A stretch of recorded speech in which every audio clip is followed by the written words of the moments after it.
Continuamos con más información en las noticias TVP. Ya le adelantaba antes de irnos a la pausa que es jueves de economía y está con nosotros Diego Isaac López. Diego, buenas tardes. Buenas tardes, ya estamos de regreso. Vamos a hablar acerca de la primera máxima en las finanzas. ¿Cuál Híjole. es? Pregunta examen. Híjole, no estudié economía. No, no necesidad de estudiar economía, estudiaste la vida. No gastes lo que no tienes. Lo que no tienes. Híjole. Es lo que nos decían mucho nuestros padres y lo Qué que decían potente. muchos de las escuelas. Y es cierto, hay que saberlo entender y sobre todo con fin de año, Buen Fin y todo lo que se viene en tema económico. Pero hay que explicar un poco a qué se refiere. Uno, sí puedes gastar, pero no va a cambiar la palabra, no gastar sino invertir. Sí. Hay gastos buenos o hay inversiones buenas, inversiones malas. Siempre hay que tomar en cuenta que podemos invertir siempre y cuando vayamos a tener una retribución. No vayas a gastar solamente por lujo o por necesidad de tener que disfrutar otro tipo de cosas, cuando en realidad no tienes el ingreso necesario. O sea, a lo mejor pueden decir, es mentira, ¿no? Que usa la tarjeta de crédito, sobregírate. No, o sea, no gastes lo que no tienes. Es una de las máximas financieras y hay que ser muy mesurados cuando vayamos nosotros a gastar. Nosotros siempre vamos a decir, en este espacio, invierte, no gastes para que puedas tener una retribución.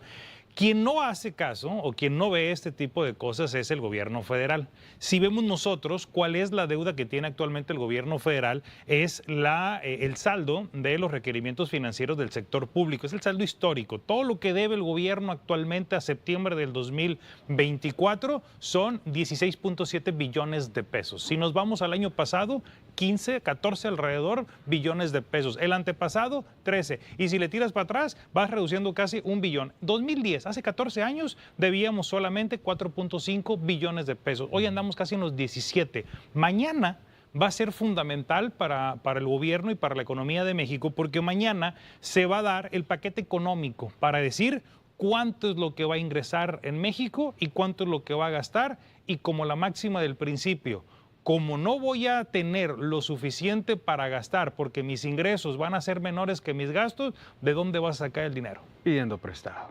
Y vemos que hoy la tasa de interés a nivel internacional es muy alta, incluso hoy el Banco de México la bajó 0.25%, por lo tanto ya está un poquito más barato, pero México, para que le puedas prestar, puedas decir, tengo que salir a los mercados internacionales para poder recibir dinero. Solamente para que te des una idea, en lo que va de este año, el gobierno de enero a septiembre ha ingresado por dinero 5.6 billones de pesos. ¿Qué son billones de pesos? Son millones de millones. ¿Y cuánto ha gastado? 6.7. Hay una diferencia de 1.1 billones de pesos. ¿Y lo sacan de dónde?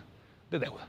Tienes que salir a pedir prestado, tienes que endeudarte, tienes que aumentar obviamente el saldo que tienes históricamente, y eso viene afectando pues la economía mexicana, porque al final hay un déficit de los cuales tenemos que atacarlo, y poco a poco no hay otra forma más que el dinero que puede llegar al gobierno es mediante deudas o mediante el cobro de impuestos. ¿Qué va a pasar? Se viene una reforma fiscal que es totalmente necesaria para poder tener más dinero para el gobierno, para que pueda seguir invirtiéndolo o, en su peor de los casos, gastándolo. Oye, Diego, tocabas un tema importante ahorita y lo voy a retomar desde el inicio y lo platicábamos fuera del aire. No gastes lo que no tienes. Me gustaría que hicieras desde este análisis completo a nivel global una recomendación para las personas que nos están viendo. El día de mañana inicia ya el Buen Fin, incluso algunas empresas lo inician desde hoy.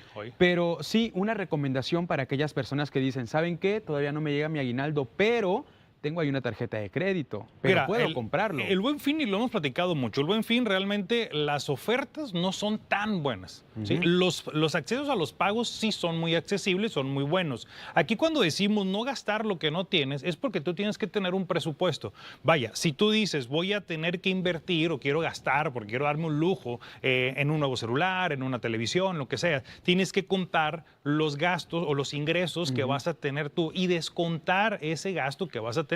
Porque mañana tú vas a ir a querer comprar una televisión y te van a decir, llévatela hoy a 24 meses sin interés. Son 2 años. Palabras mágicas. Son 2 años en los cuales tú dices, me gusta, que le voy a quitar 1,000 pesos. Sí. A 24 meses. Sí, a pagos chiquitos. Cuando terminas de pagarla se te va a caer y ya no va a funcionar. Pero a lo que voy es, ese dinero, dices, ok, va a ser 500 pesos mensuales, sí, pero después ves unos auriculares, otros 1,000 pesos, y después quieres un teléfono nuevo, a otros 500 pesos. Y cuando menos piensas, finanzas, termina el Buen Fin y ya te endeudaste por 2,000, 2,500 pesos mensuales por 24 meses, o sea, por 2 años. Entonces, ahí es donde venimos nosotros a decir, ok, ¿qué va a pasar el día de mañana? Tienes que tener tú ese equilibrio y ese presupuesto para poderlo ponderar con el tiempo y decir, perfecto, tengo un ingreso fijo, tengo un trabajo fijo, porque ahorita es inestable por lo que está sucediendo, tengo un aguinaldo que me va a llegar, tengo prestaciones, tengo todo. Entonces, ok, siempre tengo que tener un presupuesto personal y familiar, decir cuántos son mis ingresos y cuánto es lo que estoy gastando mes con mes, quincena con quincena, para saber si mi equilibrio no es como el del gobierno, porque al final vas a decir, voy a tener que pedir prestado para pagar la deuda que fui generando y es un ciclo sin fin y así no se debe de trabajar. Que tapan un hoyito, pero destapan un hoyo todavía más grande en el tema del préstamo, saldas algunas cuentas, pero te quedas todavía con una más pendiente, aunque sea una, Diego, ¿no? Y que termina siendo también pues números rojos para las familias o las personas que hacen ese tipo de compras. Porque vas a buscar la manera de cómo seguir creciendo en lo que adquieres, pero también vas a seguir creciendo en tu deuda. Y ahorita hay que ver la diferencia. Plazos, o sea, meses sin intereses y pagos fijos. La diferencia es meses sin intereses, no hay intereses de por medio y pagos fijos sí hay intereses de por medio. Eso hay que tenerlo muy en cuenta cuando salgamos a comprar ahorita el Buen Fin para ver la diferencia, porque uno sí te va a incrementar más los precios y el otro pues puede ser un poquito prorrateado y sabes más o menos cómo te vas a controlar. La clave aquí es no los meses sin intereses, aquí la clave es el cashback. ¿Cuánto dinero te van a regresar cuando utilices tu tarjeta de crédito? Porque ahí va a estar muchas de las promociones que vamos a poder adquirir a partir de mañana. Muy bien, pues ahí lo tiene usted. El Buen Fin inicia el día de mañana. Diego Isaac López, economista, en Hoy Jueves de Economía, para que lo pueda tomar en cuenta. Diego, nos vemos la próxima semana. Hasta el próximo jueves. Gracias. Salimos a una pausa, quédese con nosotros, tenemos más.